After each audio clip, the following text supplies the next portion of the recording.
Hello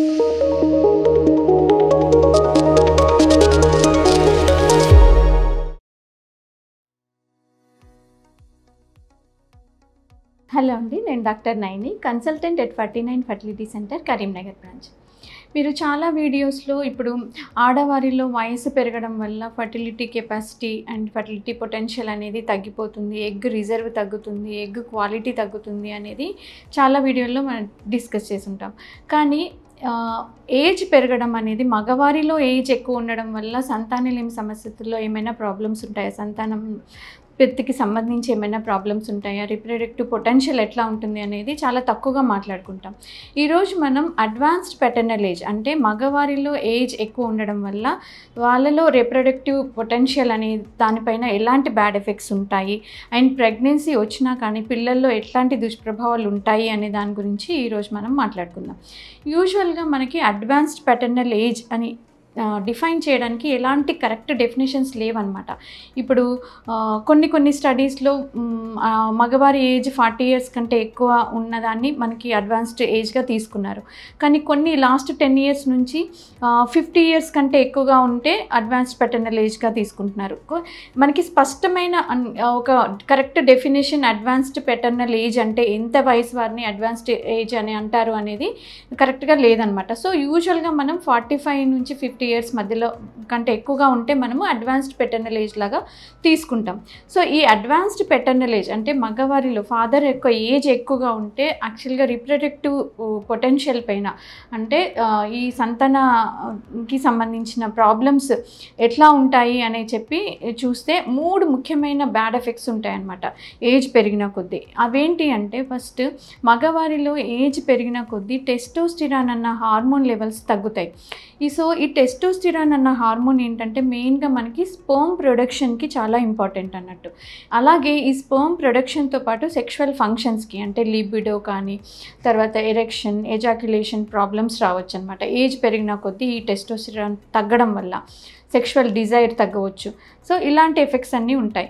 ఇది కాకుండా next ఏంటంటే, ఈ నార్మల్గా ఈ రిప్రొడక్టివ్ పొటెన్షియల్ పైన కాకుండా జనరల్గా బాడీలో కూడా ఏజ్ పెరిగిన కొద్దీ ఈ టెస్టోస్టెరాన్ తగ్గడం వల్ల కొన్ని ఎఫెక్ట్స్ ఉంటాయి. అవేంటంటే ఇప్పుడు మజిల్ మాస్ తగ్గిపోవడము, బరువు పెరగటము, తర్వాత వాళ్ళలో షేవింగ్ ఫ్రీక్వెన్సీ తగ్గడము, ఇట్లాంటివన్నీ చూస్తుంటాం అనమాట.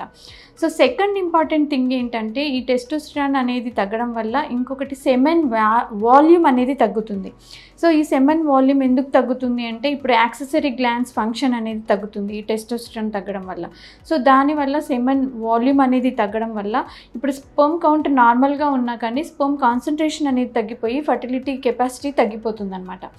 థర్డ్ ఇంపార్టెంట్ థింగ్ ఏంటంటే, ఏజ్ పెరిగిన కొద్దీ స్పర్మ్ మార్ఫాలజీ పైన చాలా ఎఫెక్ట్ ఉంటుంది. సో ఏజ్ పెరిగిన కొద్దీ ఆల్మోస్ట్ 70 to 80% మార్ఫాలజీ అనేది తగ్గిపోతుంది అనమాట. స్పర్మ్ మార్ఫాలజీ అనేది చాలా ఇంపార్టెంట్ ఫర్టిలైజేషన్కి. ఎందుకంటే కరెక్ట్గా స్పర్మ్ మార్ఫాలజీ ఉంటేనే కరెక్ట్ ఎంబ్రియో తయారవుతుందన్నమాట.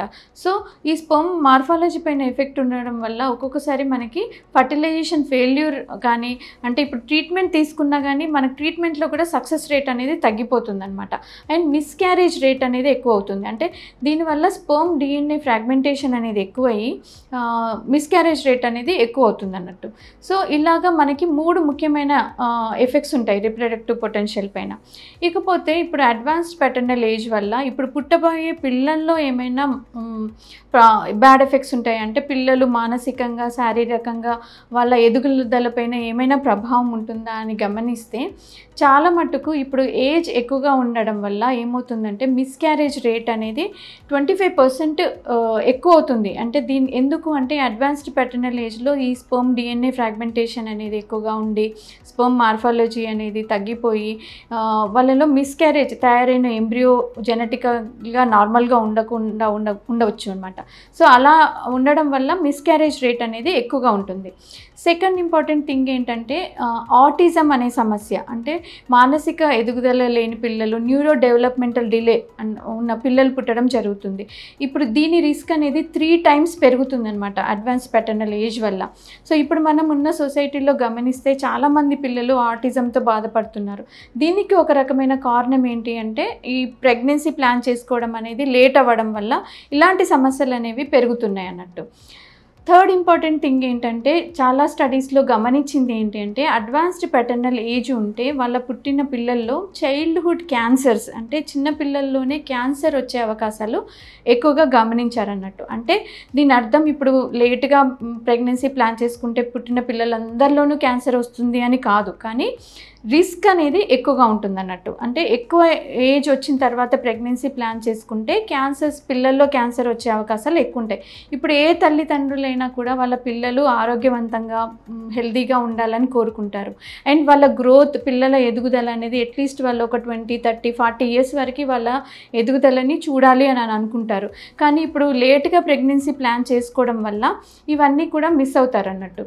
సో ఎప్పుడైనా ప్రెగ్నెన్సీ ప్లాన్ చేసుకోవాలి అని అనుకుంటే అట్లీస్ట్ 40-45 ఇయర్స్ లోపల ప్రెగ్నెన్సీ ప్లాన్ చేసుకోవడం వల్ల న్యాచురల్గా ప్రెగ్నెన్సీ వచ్చే ఛాన్సెస్ ఎక్కువగా ఉంటాయి. అండ్ మనం ఈవెన్ ట్రీట్మెంట్ తీసుకున్నా కూడా సక్సెస్ రేట్ అనేది ఎక్కువ ఉంటుంది. ఇప్పుడు ఆడవారిలో ఎప్పుడైతే మనకి కరెక్ట్గా అంటే రిప్రొడక్టివ్ పొటెన్షియల్ హైయెస్ట్ ఎప్పుడు ఉంటుంది అంటే బిలో 30 ఇయర్స్, అంటే 22 to 27 ఇయర్స్ వరకు రిప్రొడక్టివ్ పొటెన్షియల్ అనేది మ్యాక్సిమం ఉంటుంది. అలాగే మగవాళ్ళు కూడా less than 40 years, at least 35 years లోపల ప్లాన్ చేసుకుంటే ఏంటంటే వాళ్ళకి న్యాచురల్గా ప్రెగ్నెన్సీ వచ్చే అవకాశాలు చాలా ఉంటాయి. అండ్ ఈవెన్ ట్రీట్మెంట్ తీసుకున్నా కూడా సక్సెస్ రేట్ అనేది ఎక్కువగా ఉంటుందన్నమాట. Thank you.